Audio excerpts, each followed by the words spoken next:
And welcome to New Hampshire, the first GOP primary state. We're live here at St. Anselm College for CNN's Town Hall with former President Donald Trump. I'm Caitlin Collins. Tonight, President Trump is here as he embarks on a campaign unlike any other in the history of U.S. presidential elections. He's the first former president in more than a century to seek a return to the White House, and he is currently leading the Republican field while also facing multiple criminal investigations and an indictment. Just yesterday, he was found liable for sexual abuse and defamation.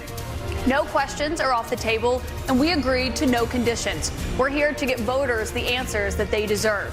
Our audience is made up of Republicans and undeclared voters who plan to take part in New Hampshire's Republican primary. They'll get the chance to question the former president directly. These voters and the issues that they care about the most will help decide if former President Trump will get a second chance to take on President Joe Biden. Please welcome the frontrunner for the Republican nomination, former President Donald Trump.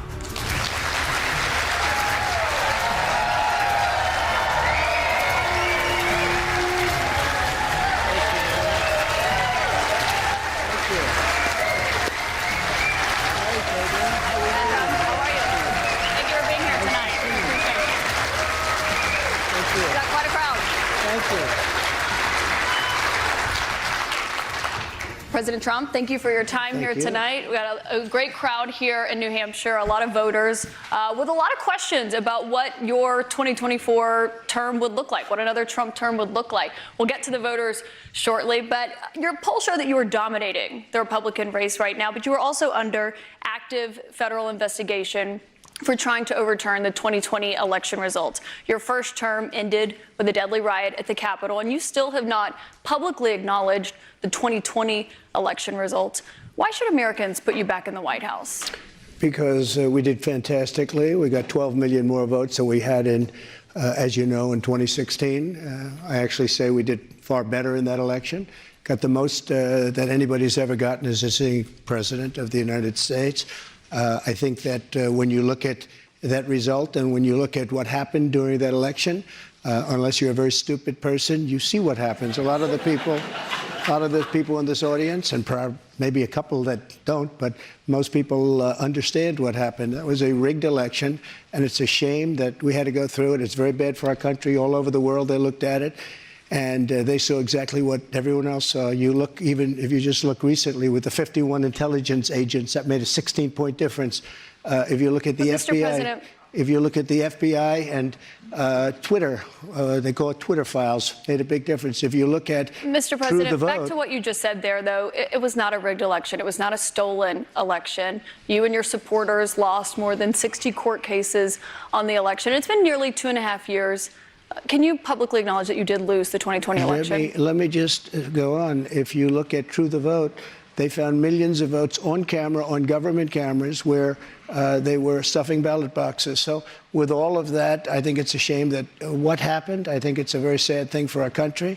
I think it's a very sad thing, frankly, for the world, because if you look at what's gone to our country has gone to hell. Our borders are bad.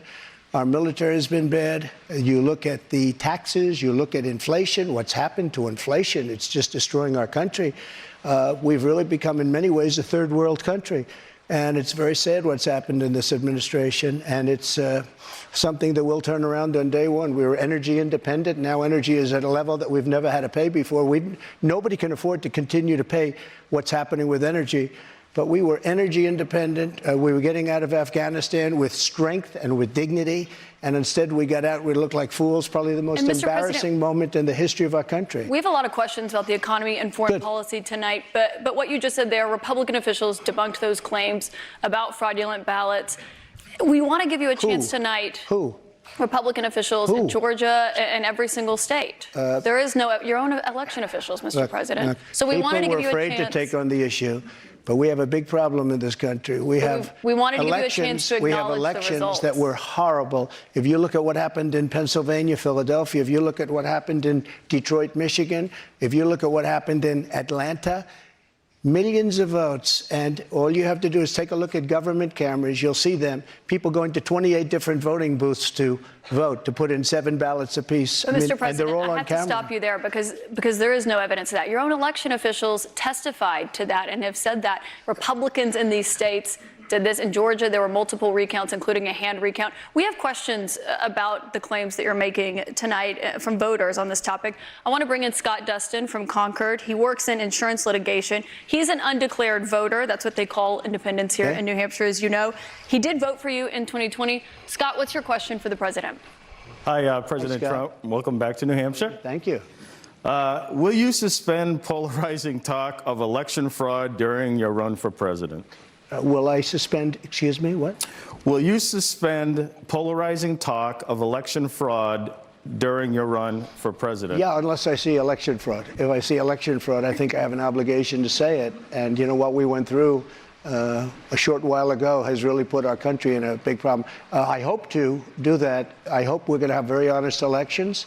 We should have voter ID. We should have one-day elections. We should have paper ballots instead of these mail-in votes. But the answer is yes, and I hope that it's going to be very straight up, because if it's going to be straight up, we're going to win the election. So you will suspend talk, to his question, about the 2020 election on the campaign trail? I guess we're going to just win. We're at a point now, we're getting so close. Let's just win it again and straighten out our country. One other question on this.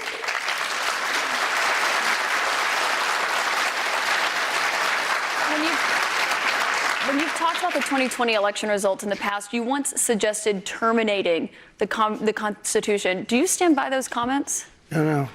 You were able to do certain things. I'm not talking about terminating the Constitution. I'm talking about cherishing the Constitution. The Constitution says that we're supposed to have legal and well-maintained and well-looked-at elections, and we didn't have that. I cherish our Constitution, but we have to live up to the Constitution. We weren't living up to the Constitution. I was just saying there's no evidence of that election fraud. You did once tweet. You're supposed to say that, but, you know, I'm glad you say that. But, look, that was a horrible election. That was a horrible election. And unless somebody's very stupid, and I know you very well, you're not stupid at all, but you perhaps are given an agenda or you have an agenda. Look, we have to have honest elections in our country. We have open borders. We have.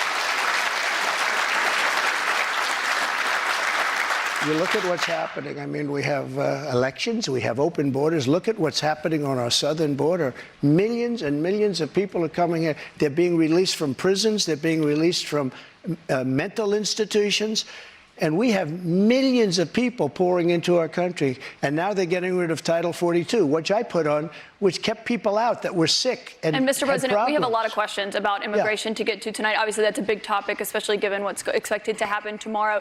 But I want to talk about the influence you have over your voters. It's very clear that you are very influential over them. You have a lot of impact. I've been to many of your rallies and seen it up close, which raised a lot of questions about the influence that we saw that you had on them on January 6th and your supporters when they attacked the Capitol. Do you have any regrets about your actions on January 6th? Well, you know, January 6th was, again, we go back to it, but January 6th had to do with the fact that hundreds of thousands of people, and you don't see the pictures very often. A lot of the people here probably were there. January 6th, it was the largest crowd I've ever spoken to. That was prior to the walk down to the Capitol building. I don't think, and I've spoken to hundreds of thousands of people. I've never spoken to a crowd as large as this. And that was because they thought the election was rigged. And they were there proud. They were there with love in their heart. That was an unbelievable, and it was a beautiful day. And what I was asked to do, I wasn't involved in it very much. I was asked to come in. Would I make a speech? I made a speech. I said, walk peacefully and patriotically, you know, many different things. In fact, I brought a list of things. I don't want to bore the audience, but we can go sentence after sentence after sentence of things I said and things I put out. One of the big problems was that Nancy Pelosi, Crazy Nancy as I affectionately call her, Crazy Nancy Pelosi and the mayor of Washington were in charge, as you know, of security. And they did not do their job. They're not in charge of the National Guard. You're in charge of the National Guard. Well, I offered them National Guard. I said, we'll give you soldiers, we'll give you National Guard, we'll give you whatever you want. And they turned me down. And in fact, she turned me down. She turned me down in writing. They turned me down. But your acting Defense Secretary, Chris Miller, at the time, he says you never gave a formal order to deploy the National Guard. But when it came to that day... Just the opposite. Chris Miller wrote a book, and he's a fantastic guy, and he was ready to go. They turned him down. If you look, the mayor of Washington, D.C., lovely lady, she said, we don't want it. We don't like the look. Nancy Pelosi said, oh, we don't like the look. If they would have had I offered them 10,000 soldiers. I said, it could be 10, it could be more, but I offered them specifically 10,000 soldiers. If they would have taken 500 soldiers, you wouldn't have had the problem. They turned it down. And if you look at the Inspector General report, he says they turned it down. They made a terrible mistake. Well, Chris Miller was your acting defense secretary. He says you never gave that order. But back to what happened on that day. He You said did you not weren't. say that. He has testified that, Mr. President. He did not say that. But you said you weren't very involved that day. You did tell your supporters to come to Washington. You tweeted about it, about True, that speech that happened on the rally. Am I allowed to say that? When they went to the Capitol and they were breaking into the Capitol, smashing windows, injuring police officers, why did it take you 3 hours to tell them to go home? I don't believe it did. Oh, let me pull it out. I have to pull it out.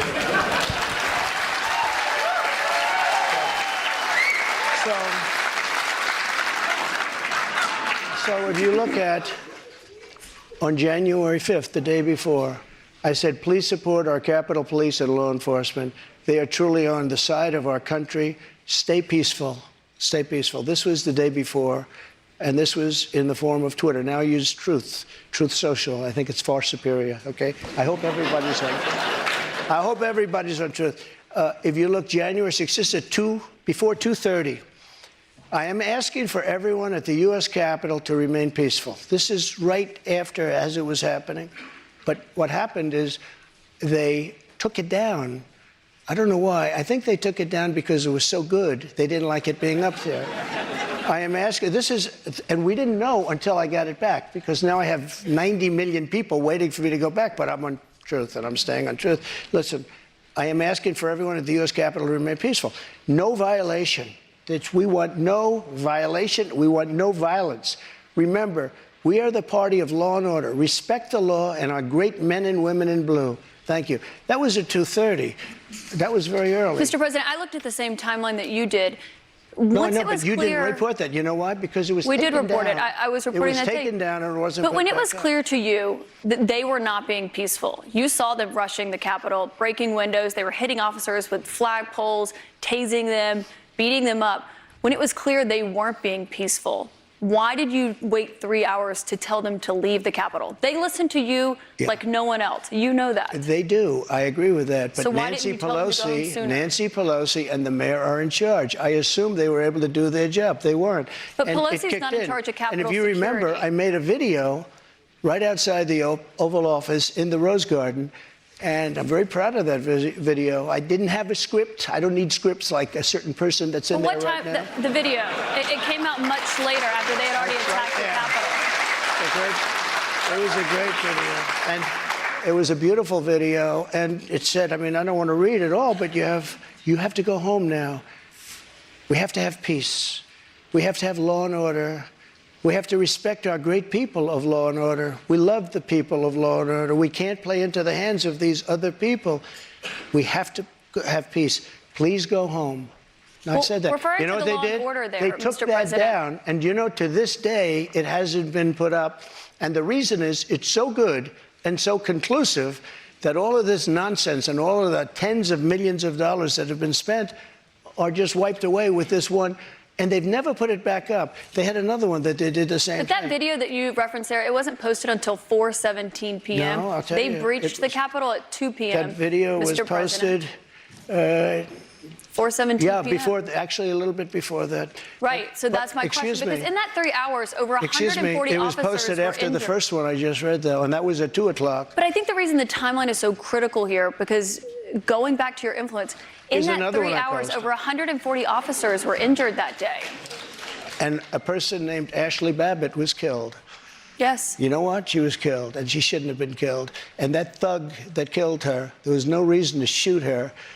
At blank range, cold blank range, they shot her. And she was a good person. She was a patriot. One there was person no who was reason there- there was no reason. And he went on television to brag about the fact that he killed her.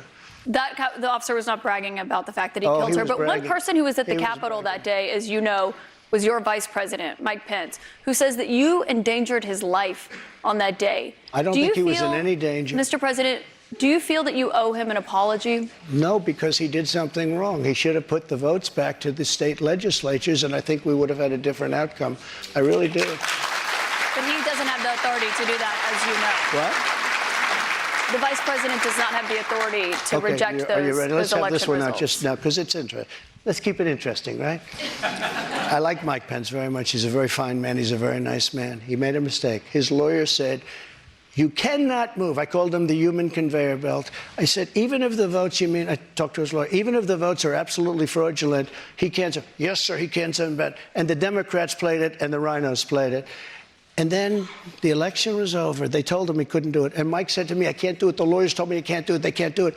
But the lawyers were wrong, because right after the election, they all met, the rhinos and the Democrats, and they worked out a plan to make sure that future vice presidents don't do what I said you could do. That's not what happened. You're referring to the Electoral Count Act. I've read that. There is no authority. No, legal experts, including Republican legal experts, say that he does not have that authority, Mr. President. But I want to move on. Why did they change the law then, saying that you can't do it? They didn't change the law. They strengthened the law because they were worried about presidents exploiting. Meaning you could do it. Thank you. That's not what it means. Thank you. They strengthened the law Mike because had they were the right to worried. do it.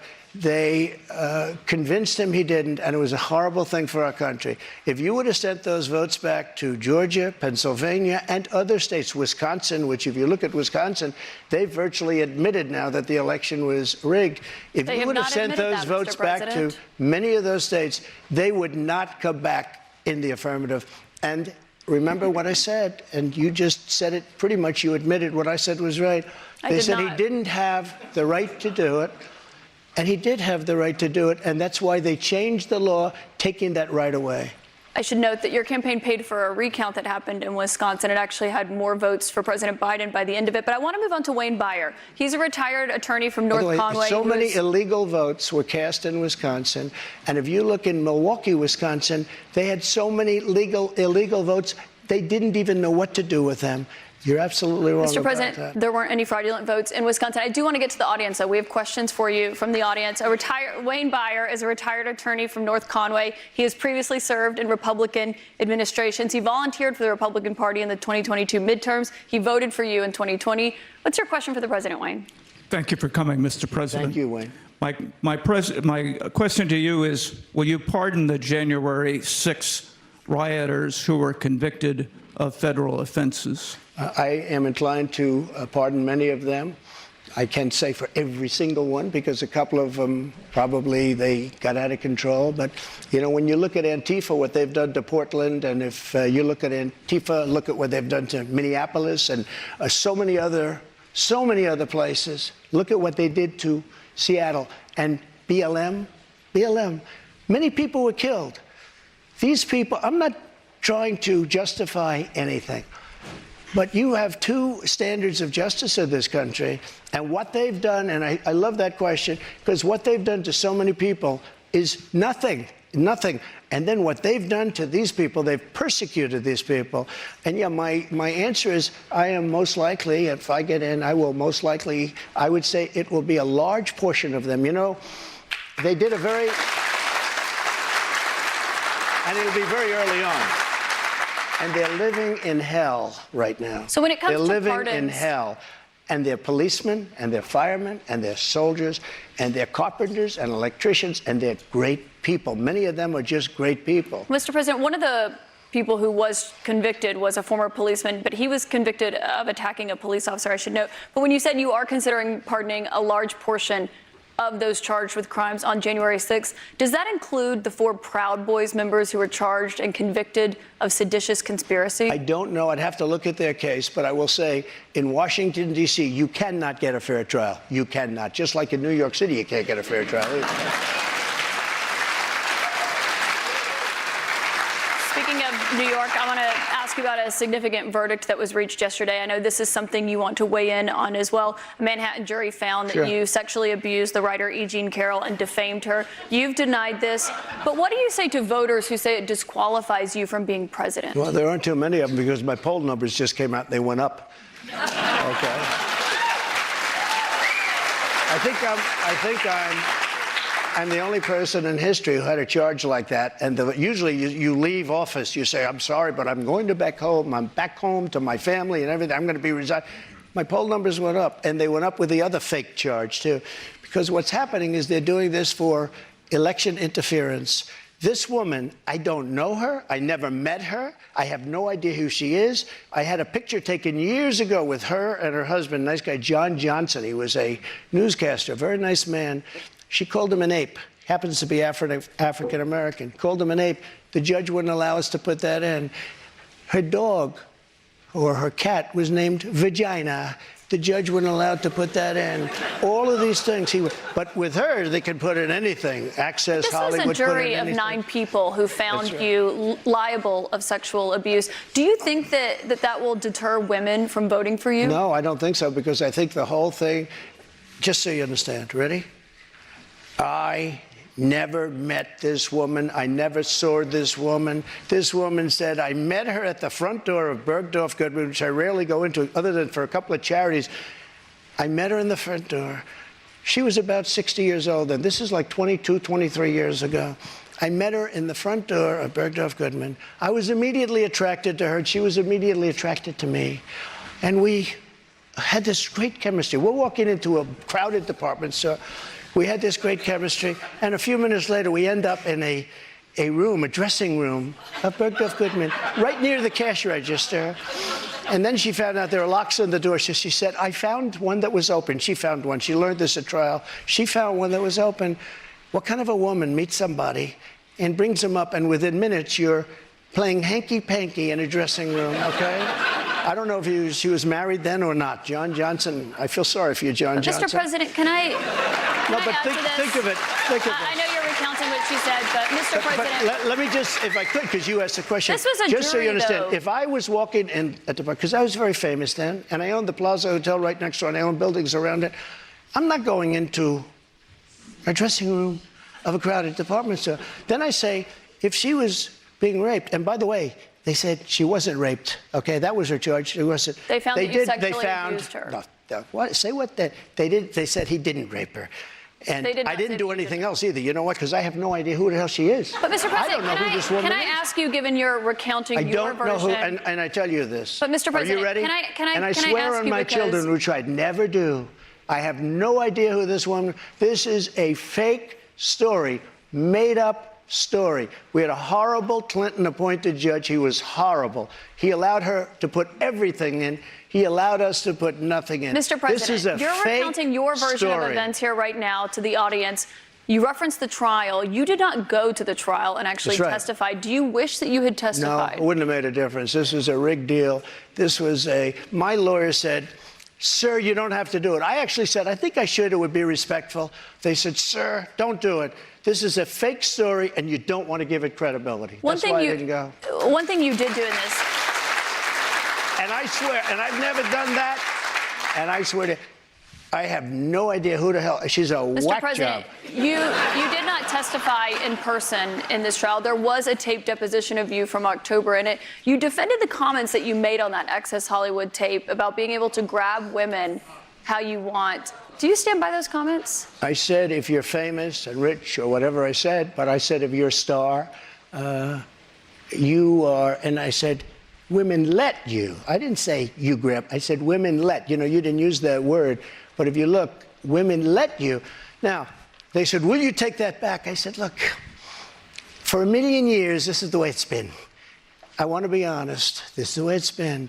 I can take it back if you'd like to, but if you're a famous person, if you're a star, and I'm not referring to myself, I'm saying people that are famous, people that are stars, you were asked in the deposition, people that are rich, to be a star, people that are powerful, they tend to do pretty well in a lot of different ways, okay? And you would like me to take that back? I can't take it back because it happens to be true. I said it's been true for 1,000,000 years, approximately 1,000,000 years, perhaps a little bit longer than that. So you stand by those comments? Well, I don't want to lie. Mr. President, we have a lot of here's what she wants Mr. me to President, say. let's A get to rich the and audience famous questions person tonight. has no advantage over anyone else. Well, you do have an advantage. And I say unfortunately, but that's the way it is. You said fortunately or unfortunately. Well, fortunately but Mr. or President, we have a lot unfortunately of for audience her. questions to get to tonight. I want to go back to the audience. We've got Danielle Rieger. She works as an oral surgery assistant. She's a Republican activist from Derry. She was a New Hampshire delegate for you in 2020. What's your question? Hi, thank you so much for coming to New Hampshire to answer our questions. My question is regarding the economy. Over the past 2 years, we have seen the prices for everything skyrocket. From food to gas to utilities and insurance costs, many people's bills are up several $100s a month, including mine.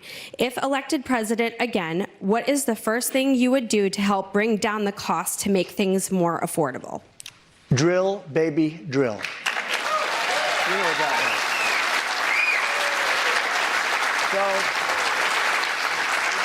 we were energy independent. We were soon going to be energy dominant. And nobody had ever done what I did. We got oil down to $1.87. Actually, it fell lower than that in some cases. We had to save the oil companies, the price was getting so. We were doing incredibly. We had the greatest economy in the history of our country, probably the greatest economy in the history of the world. We were energy independent, soon to be energy dominant. We were going to be bigger than Russia and Saudi Arabia put together ×2. We have more liquid gold under our feet than any other nation. Any other nation. And these stupid fools ended it. And energy went from $1.87 and even lower for gasoline, for a car. They went from $1.87 to $5, $6, $7, $8, and even $9. And your electricity bills went through the roof, your heating bills went through the roof. And that's what started inflation. And it hasn't stopped because people are paying now for bacon and for eggs and for the 2 and 3 times what it was just a little while ago. We created the greatest economy in history. A big part of that economy was got you the biggest tax cuts in the history of our country, bigger than the Reagan cuts, bigger than any cut. And also, Caitlin, also, as you know, we got the biggest regulation and regulatory cuts. This place was rocking, and then we were given a gift from China.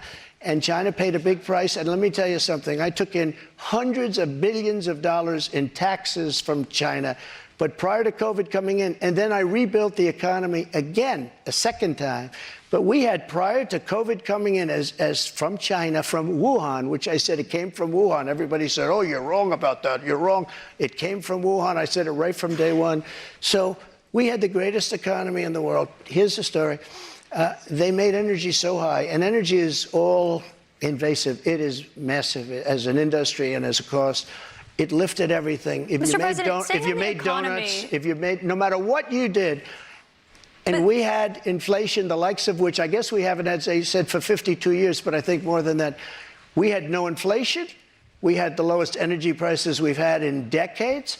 This country was rocking and rolling. And by the way, we had the most secure border in the history of our country. Mr. President, we have more questions on the economy. I want to make sure we get to all of those. As you know, the U.S. right now could be just 3 weeks away from defaulting on its debt. That could mean millions of jobs lost, people not getting their Social Security payments. People believe it would put the U.S. economy into a recession. On that topic, I want to bring in Marta Cervella, a student here at St. Anselm. She is an undeclared voter who did not vote in 2020. Marta, what's your question? Hi, Mr. President. Hi, thank you. So my question is, what do you think about the United States' current debt situation, and how can we move forward? Such an important question. So we're at $33 trillion, a number that nobody ever thought possible. When we had our economy rocking and rolling just prior to COVID coming in, like literally, we were making a fortune. And oil, we were going to make so much money from oil, we were going to start paying off debt. But then with COVID coming in, we had to do other things. We had to keep this country alive because it was so serious. But we have to get the country back. We have to lower energy prices. We have to lower interest rates. Interest rates are through the roof. Energy has to come down. It all has to come down, and we have to start paying off debt. But when we have a debt limit, and they use that very seriously to me. They came in, Schumer came in with Nancy Pelosi, and they were using, we'll violate it, we'll do whatever. They talked a whole lot different than they do right now. I say to the Republicans out there, congressmen, senators, if they don't give you massive cuts, you're going to have to do a default. And I don't believe they're going to do a default because I think the Democrats will absolutely cave because you don't want to have that happen. But it's better than what we're doing right now because we're spending money like drunken sailors. So just to be clear, Mr. President, you think the U.S. should default if the White House does not agree to the spending cuts Republicans are demanding? You might as well do it now because you'll do it later. because we have to save this country. Our country is dying. Our country is being destroyed by stupid people, by very stupid people. You once said that using the debt ceiling as a negotiating wedge just could not happen. You said that when you were in the Oval Office. That's when I was president. So why is it different now that you're out of office? Because now I'm not president.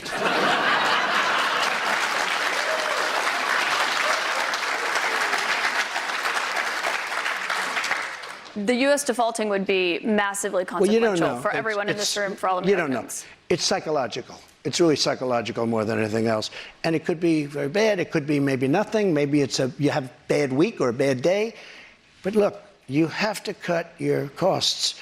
We're spending $7 trillion on, much of it on nonsense. $7 trillion on nonsense. We've got and another I actually question from a said, voter tonight. get all of that money that was wasted, and frankly, the Senate should have never approved it. Get all that money that was wasted, and if they don't get rid of that, you'll have to default.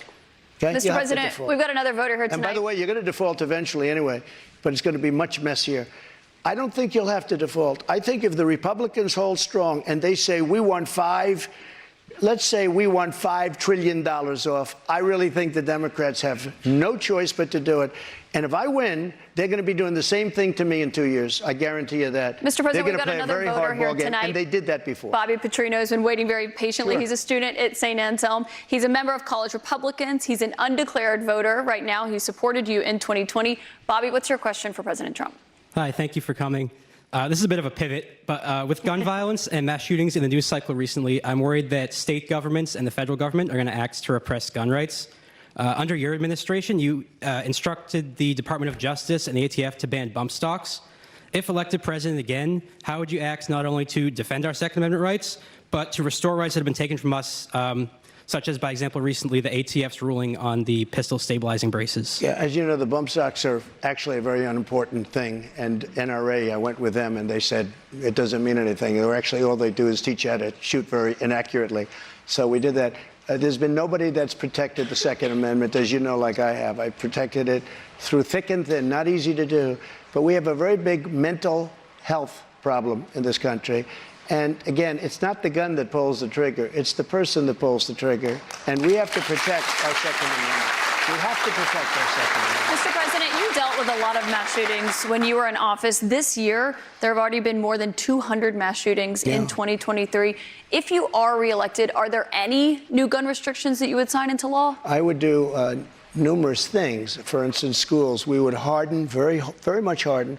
And I'm a very believer. I believe in teachers. I love teachers. I think they're incredible. And they love the children, not quite like the parents, but they love the children in many cases almost as much. Many of these teachers are soldiers, ex-policemen. They're people that really understand weapons. And you don't need 5% of the teachers would be more than you could ever have if you're going to hire security guards. But in addition to that, have security guards, you have to harden your entrances. You have to make schools safe. And you can make other places safe. But it is a big mental health problem in this country more than anything else. And remember, we have 700 million guns, 700 million. Many people, if they don't have a gun, they're not going to be very safe. I mean, if they don't have a gun, it gives them security. Now, you need them for entertainment, you need them for hunting, you need them for a lot of different things. But there are people that if they didn't have the privilege of having a gun in some form, many of them would not be alive today. You know, there's a certain country that had a very strict policy on guns, very, very strict. Which country? And, Brazil, okay?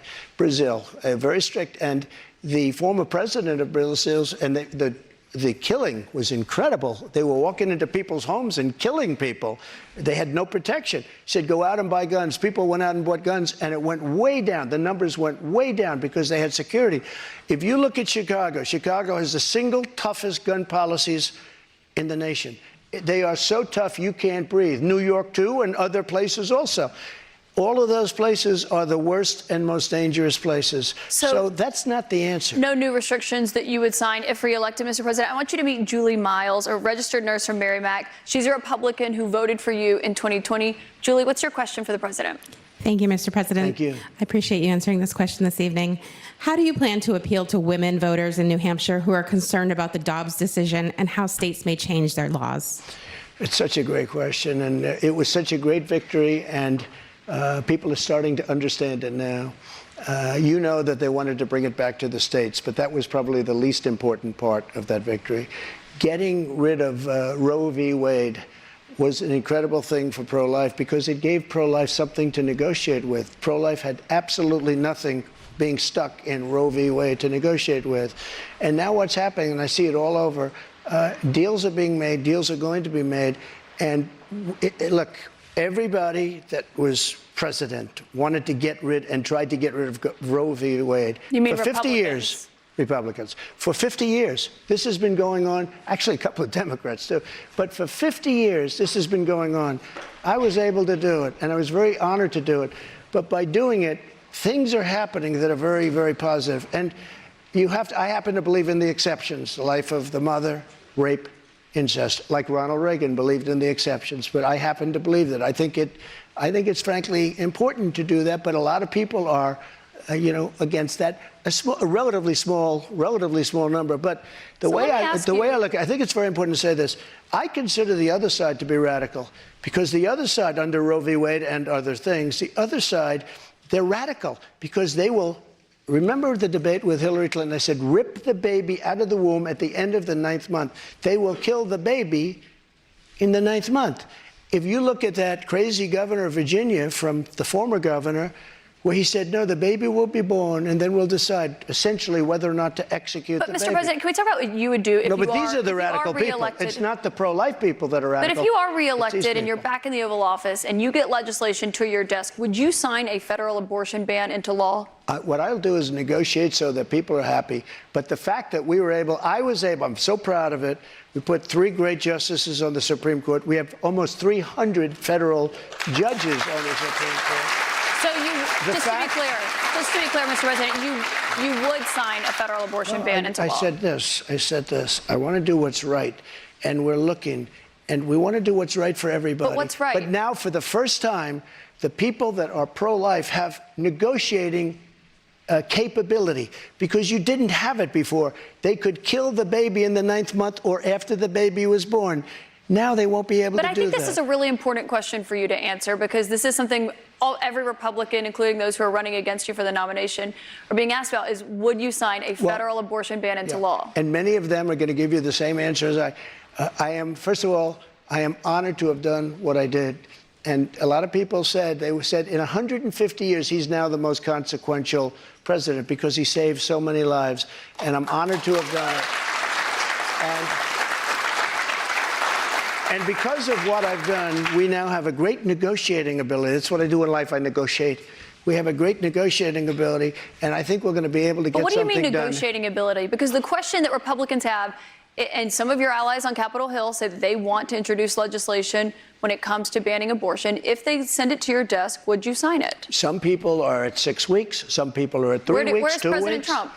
President Trump is going to make a determination what he thinks is great for the country and what's fair for the country. But the fact that I was able to terminate Roe v. Wade after 50 years of trying, they worked for 50 years. I've never seen anything like it. They worked, and I was so honored to have done it. We are in a very good negotiating position right now, only because of what I was able to do. And remember this, again, you talk about radicalism.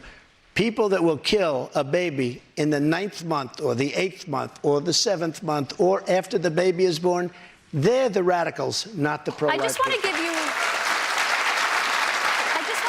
one more chance, though, because you did not answer whether or not you'd sign a federal abortion ban or how many weeks into pregnancy you believe abortion should be banned. Yeah, but I've given you the answer probably 4 times already. Which one is it, I'm looking at a solution that's going to work. Very complex issue for the country.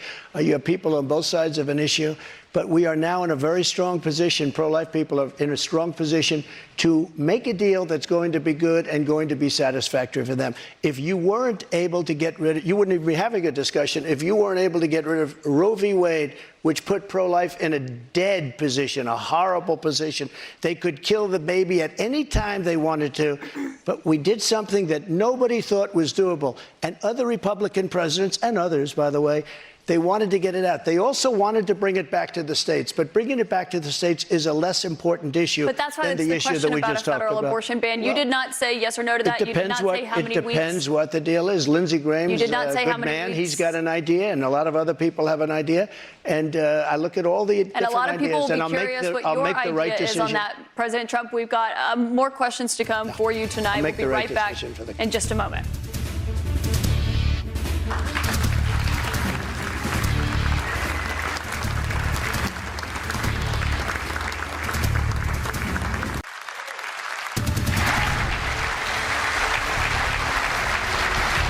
Welcome back to CNN's Republican Presidential Town Hall with former President Donald Trump.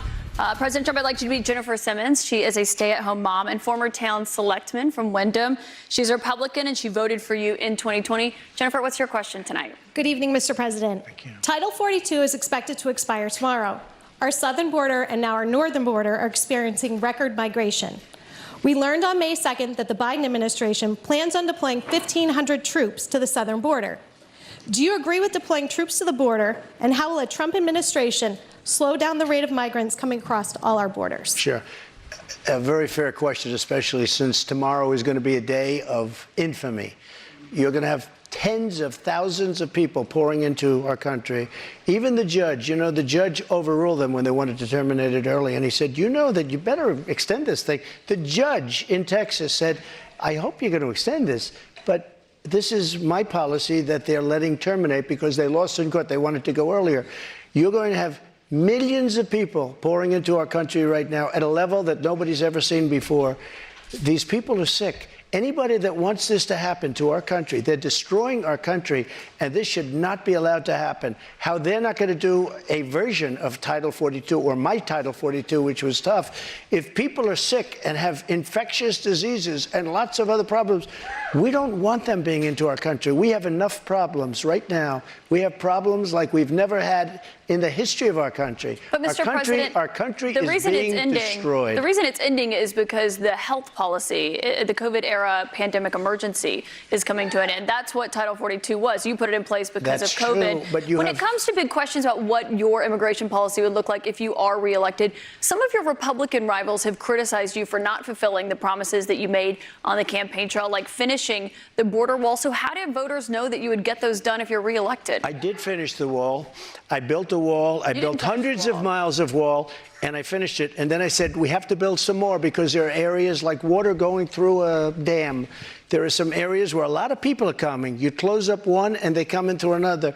And we started another 100 miles of wall. In fact, I said to my people, if we start this and don't finish it, and then we had a rigged election, I'm sorry to say it. The election was not rigged, Mr. President. You can't keep saying that all night long. And so You cannot then keep saying they that the took election over was and rigged. they decided not to finish it. It would have taken them 3 weeks. I built hundreds of miles of wall. If we didn't have it, it would be hard to believe it could be any worse. They're just letting people flow into our country. Look, a country has to have borders. There's never been anything like is happening to our country right now. You built about 52 miles of new wall when you were in office, Mr. President. It wasn't the complete wall. One other thing that with No, but I have to immigration, respond to that. with your immigration, it was only about 52 can I miles of respond? new wall. This is what she does. I built hundreds of miles. Some of the wall was up there, and it would be laying on the ground, rusted, rotten steel, rusted, rotten wood, and what the radical left crazy Democrats did, if there's a piece of wood laying down, they consider that a wall. I built 30-foot walls that go down 7 feet into the ground. If there was a little piece of wood sitting in the ground, they said, oh, he's not building a wall. We already had a wall. Because this is the game. They're a party of disinformation. It's not a game, Mr. President. It's about 52 miles of new wall. One other immigration policy you had when you were in office. I built new wall. 52 miles for according hundreds to of miles. CBP, Mr. What I did is I President. replaced other wall that was laying down, that was up and rotting in the ground for 30 years. Some of it was steel that you couldn't even see. Mr. President, it was only about 52 miles of new wall. But moving on, another immigration policy you had was the zero-tolerance immigration policy that separated families at the border. If you are reelected, are you ruling out instituting that? Well, when you have that policy, people don't come. If a family hears that they're going to be separated, they love their family. They don't come. So I know it sounds harsh, but if you remember they said I was building prisons for children. It turned out that it was Obama that was building But the would you prisons for the re-implement children. that if you're reelected? Is that what you're saying? We have to save our country, all right? We So it can't sounds like afford, that's a yes. No. When you say to a family that if you come, we're going to break you up, they don't come. And we can't afford to have any more. Look at New York City. Look what's happening. They're living in Central Park in New York City. The city is being swamped. Los Angeles is being swamped. Iowa is being swamped. Our whole country is being destroyed. Millions of people are coming into our country. And you know what the number is going to be, in my opinion, by the end of the year? Not the 4 million that you hear and the 3 million. I think it's going to be 15 million people. And in these people, they have no idea where they come from. They come from 129 different countries so far. 120, not just the 4 that we talked about. Just to put a button on that, it sounds like what you're saying is that you're not ruling out re-implementing that immigration policy. I want to get to another voter. Caitlin Boissonneau is a student here at St. Anselm College. She's a Republican. This will be the first election that she has voted in. What's your question for the president, Caitlin? Hello, President Trump. Hi. Thank you so much for coming. Thank you. The current administration has made it clear that we should continue to provide military equipment to Ukraine so that they can defend themselves. Do you support this decision, and how would you deal with the increasing threat posed by Vladimir Putin?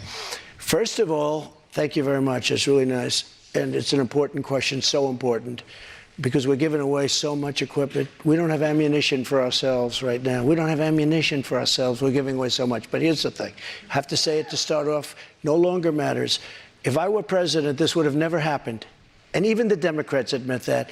Putin knew it would have never happened. And his pipeline would have never happened. A lot of things would have never happened. But this would never have happened. And all those dead people, both Russian and Ukrainian, they wouldn't be dead today. And all those cities that are blown up and disintegrated right to the ground, that wouldn't have happened. Okay, now, here's the problem. We've given so far $171 billion. They've given, meaning European Union, which is approximately the same size altogether as our economy. They've given about 20. So we're at 170, let's say, and they're at 20. You don't have to know too much about history to realize, or geography, to realize that they're a little bit more affected than we are, okay? So they've got to put up a lot more money, because they're taking advantage of us like every other country did. That's why I ended NAFTA and replaced it with the USMCA, Mexico, But on Canada. this issue, Mr. President, I should know, I don't know any Democrats who have said they don't believe Putin would have been invaded if you were president. But her question is, would you continue to give Ukraine money and weapons if you're elected? What's the answer? I have a very good relationship with President Zelensky because, as you know, he backed me up with the phony impeachment hoax number 1 when he said the president didn't do anything wrong. So I happen to like. So I happen to like. Yeah, that's right. And I was totally exonerated, by the way. Just a waste of time and money. You were impeached over that. You were impeached over that. But let's stay on topic here, Mr. President, because the question is, would you give Ukraine weapons and funding? I was impeached by a crazy woman named Nancy Pelosi. But the question here is, would you give Ukraine weapons and funding if you were elected? I would sit down. Let me just put it a nicer way. If I'm president, I will have that war settled in 1 day, 24 hours. How would you settle that war in 1 day? Because I'll meet with Putin, I'll meet with Zelensky. They both have weaknesses and they both have strengths. And within 24 hours, that war will be settled. It'll be over. It'll be absolutely over. Do you want Ukraine to win this war? I don't think in terms of winning and losing. I think in terms of getting it settled so we stop killing all these people and breaking down this country. Now, on that, you said you don't think in terms of winning and losing. Mr. President, can I just follow up on that, because that's a really important statement that you just made there. Can you say if you want Ukraine or Russia to win this war? I want everybody to stop dying. They're dying, Russians and Ukrainians. I want them to stop dying. And I'll have that done.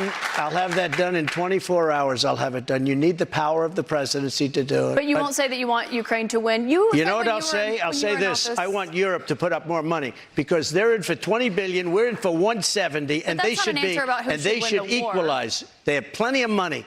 They should equalize. I got with NATO. But I'm asking when I sat down, I got them to put up hundreds of billions of dollars that they weren't paying under Obama and Bush and all of these other presidents. That's why they're able to help them fight the war, because of the money I got. But I want Europe. What's happening in Ukraine, Mr. I want Europe to put up more money. because they're laughing at us. They think we're a bunch of jerks. We're spending $170 billion for faraway land, and they're right next door to that land, and they're in for 20. I don't think so. When it comes to what's happening there, when you were in office, you said that you respected President Putin. Do you still respect him today? He made a tremendous mistake. He was a smart guy, you know. I remember I said he was smart, she was smart. What was his he mistake? said President Xi of China, right, is smart. Okay, 1.5 billion people. He's the ruler of 1.5 billion people. I said, yeah, he's a smart guy. How dare he say he's smart? Of course he's smart. They want you to say he's a stupid person. Okay, he's not a stupid person. He's very smart. He's very cunning. And Putin made a bad mistake, in my opinion. What was his mistake? His mistake was going in. He would have never gone in if I was president. We used to talk about it there. Do you believe that he is a war criminal? What? Do you believe that Putin is a war criminal? He's responsible for the deaths of thousands of Ukrainian men and women I think it's something that should not be discussed now. It should be discussed later, because right now we have to get a war. If you say he's a war criminal, it's going to be a lot tougher to make a deal to get this thing stopped. Because if he's going to be a war criminal where people are going to go and grab him and execute him, he's going to fight a lot harder than he's fighting, you know, under the other circumstance. That's something to be discussed at a later date. Right now, we want to get that war settled. And I'm not talking about the money either. I'm talking about all the lives that are being, the number of people being killed in that war is far greater than you're hearing. When they blow up a city and those buildings come pouring down and then they say 2 people were injured, no, hundreds and thousands of people are being killed, and we have to get that war settled. We have more with former President Trump. Right after this, we're going to take a quick break, and then we'll be back with questions from voters right after that.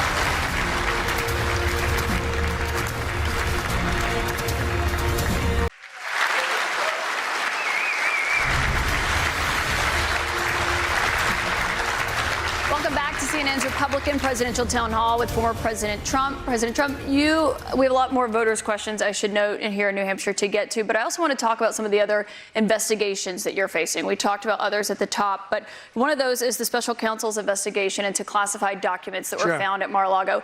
Why did you take those documents with you when you left the White House? I had every right to under the Presidential Records Act. You have the Presidential Records Act. I was there, and I took what I took, and it gets declassified. Biden, on the other hand, he has 1,850 boxes. He had boxes sent to Chinatown, where they don't speak even English in that Chinatown we're talking about. I got to stop you right there. Nobody talks about him. They talk about us. Just so you understand, I had every right to do it. I didn't make a secret of it. You know, the boxes were stationed outside of the White House. People were taking pictures of the GSA of the various people. I got to stop you right there, though, because the Presidential Records Act, which is not well known to a lot of people, I read it. It does not say that you can take documents with you. It says actually that they are the property of the federal government. It says you talk, you negotiate, you make a deal. It's not criminal, by the way. The Presidential Records Act is not criminal. And just so you know, it does not say you can negotiate to take the documents with you. Can I tell you? Just so you understand, the Presidential Records Act is not criminal. I took the documents. I'm allowed to. You know who else took them? Obama took them. Nixon took them. Reagan took them. Documents. Oh, he didn't? The difference here that I'd like to know. Reagan the National Archives says that President Obama even Jimmy Carter, even Mike Pence had some documents, and he's a very honorable guy. You referenced But you know who took them more than anybody is Joe Biden. He has 1,800 boxes. And nobody even knows where they are. 1,800, and nobody talks about him. Mr. President, that's not accurate. And they put a rough guy on us, and in the meantime, they have nobody. I think it's important, Mr. President, to actually set the record straight here. They took documents, including Vice President Pence. When they realized they had documents, they turned them back over. The difference is that you waited to turn yours over, and it was a year-and-a-half effort that included a subpoena with those documents. One question about what happened when you had those documents. It included a raid on my house. That's what it included. But you'd gotten a subpoena and they had not been turned over yet. They didn't raid Biden's house. You know what happened? They put him in the house. That's the one with the Corvette where the documents were laying all over the floor. That was fine. And you know who happens to be at Mar-a-Lago? Secret Service, and they're phenomenal. I have Secret Service. He didn't have Secret Service. The other thing, the vice president cannot declassify. He didn't have the right to declassify. He has documents from when he was a senator, and even Democrat senators say, I can't believe it. No, I went by the Presidential Records Act, and we were negotiating with NARA. That's not what it says, and NARA has red flagged a thing called the Constitution of the United States and the Bill of Rights because they consider them dangerous documents. Mr. President, that's not what it says, and I should note that there is a special special counsel investigating your document situation, also President Biden's document situation. When it comes to your documents, did you ever show those classified documents to anyone? Not really. I would have the right to. By the way, they were declassified What do you mean, not after. really? Not that I can think of. Let me just tell you, I have the absolute right to do whatever I want with them. I have the right. I was negotiating with NARA. Do you know what NARA is? The National Archives. Extremely left group of them. people. Extremely left.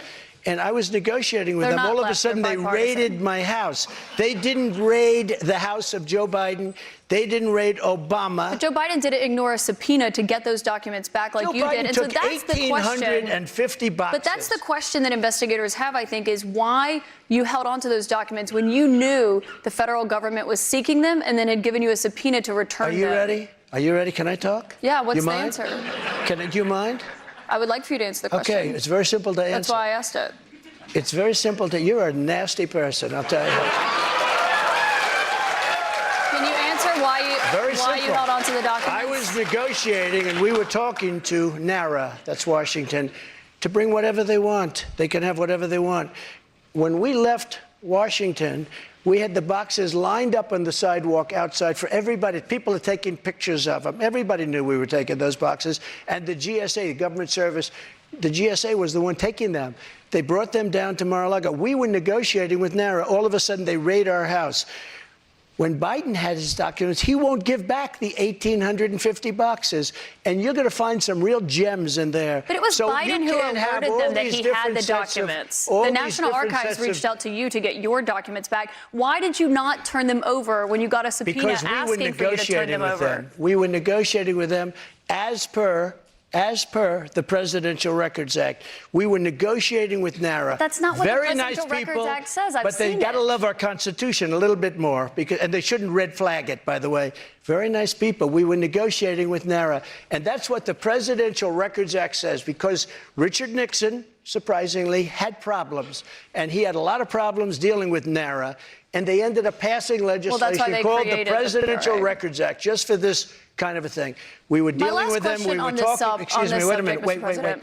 We were talking to them. We would have done it, but all of a sudden they raided the house. Now, why hasn't the FBI raided Biden? But I just explained to you why. No. It's because he's the one, they alerted the government that they had those documents and had them come and get the documents from his house. My question for you, though, when it comes to documents, do you still have any classified documents in your possession? Are you ready? Do you? No, I don't have anything. I have no classified documents. And by the way, they become automatically declassified when I took them. But no, why? You have to declassify Let me ask you a question. Why is it that Biden had 9 boxes in Chinatown? And he gets a lot of money from China. Why is that? And why aren't people? Mr. President, you cannot why say aren't there people is no bringing that evidence up? of that, Mr. And why President. don't they put this guy Jack Smith and his group of thugs? Why don't they put him in charge of that? I need to stop you right there because there's no evidence of what you just said there. What you're referring to there is an office that he had after leaving the vice presidency. He had a temporary office. But I want to ask you about another investigation that you're facing. You don't know the subject. I do know the subject. He had one at University of Pennsylvania, but he also had 9 boxes in Chinatown. That you're facing, which is the one that's happening in Georgia, where they are investigating there your efforts to overturn the election results in the state of Georgia. I did nothing wrong. It was a perfect phone call. Let me finish my question. At the center of that is that call that you had with the Secretary of State, Brad Raffensperger. Yeah, sure. Given the fact that there are indictments expected to come in that case this summer, is that a call you would make again today? Yeah, I called questioning the election. I thought it was a rigged election. I thought it had a lot of problems. I had I guess he's Secretary of State. I called. Listen to this. There are like 7 lawyers on the call, many of them from there. We're having a call. We're having a normal call.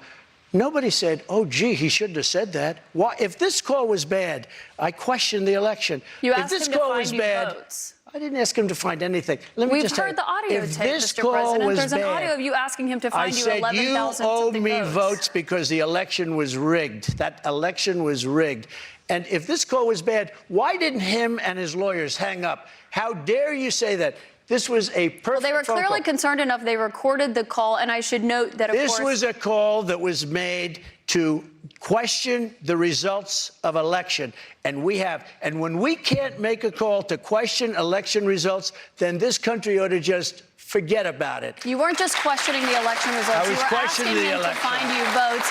And I should note that there is no evidence of fraud. There is no rigged election in the state of Georgia. I want to get back to the audience, though, Mr. President, because those are false claims you're making about what happened in Georgia.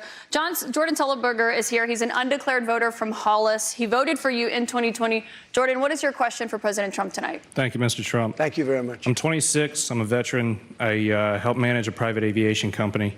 You want a job? I'd love one, yeah. I'm looking for somebody very good. I'm not for mandates or government interference in private business, but I've Right. seen Republicans going after us like DeSantis after Disney. Right. What would you do as president to protect us from government interference? Well, I'm the one that really wants to protect you. All of these fake investigations of me are about election interference. They think because I'm leading Biden by 11 points, 7 points, 9 points, I'm leading DeSanctimonious by a lot. By 40 points or 45 points. I think he ought to just relax and take it easy and think about the future, because right now his future is not looking so good. I will tell you this. We are really putting it to Biden, but he's putting it to himself because the economy stinks, inflation is horrible, and the border is a disaster. And by the way he got out of Afghanistan was the single most embarrassing moment in the history of our country. Mr. President, I have one more question for you here tonight, and I think while we're in front of the voters here in New Hampshire, this is a fundamental question for you. You are running in the 2024 race. If you are the Republican nominee and you are in that 2024 race, will you commit tonight to accepting the results of the 2024 election? Yeah, if I think it's an honest election, absolutely, I would. Will you commit to accepting the results of the election regardless of the outcome? You want me to answer it again? If I think it's an honest election, I would be honored to. And right now, we are so far ahead of both Democrat and Republican. And you know what? If I don't win, this country is going to be in big trouble. It's so sad to see what's happening. But no commitment there on the accepting the results regardless of the outcome. If it's an honest election, correct, I will. Okay, so not committing to accepting the 2024 election results or acknowledging what happened in 2020. Go ahead. President Trump, I want to thank you for coming here tonight. This is an important conversation with voters to hear and to have. Thank you to our audience and to our host, St. Anselm College. CNN's coverage continues with Anderson Cooper and Jake Tapper. Thank you. Thank you very much. Thank you very much, Caitlin. Good job. Thank you, Caitlin.